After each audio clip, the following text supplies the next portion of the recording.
I like, in my experience, how the communication is very open even between the different levels of seniority. Hi, I'm Linh. I'm from Vietnam and I study culture and organization and sustainable entrepreneurship at the Leuphana University in Lüneburg. So I like the fact that it's a quite small-sized course. And so we are a group of 25, 30-ish every year that start.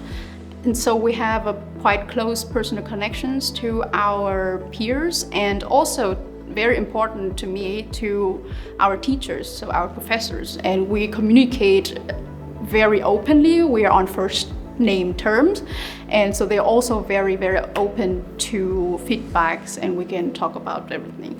The interdisciplinary approach of it, that we have quite much freedom to pick the courses that we study. And I love the seminar format as well, because I don't like this, when the professor is standing in front of the lecture hall and just telling you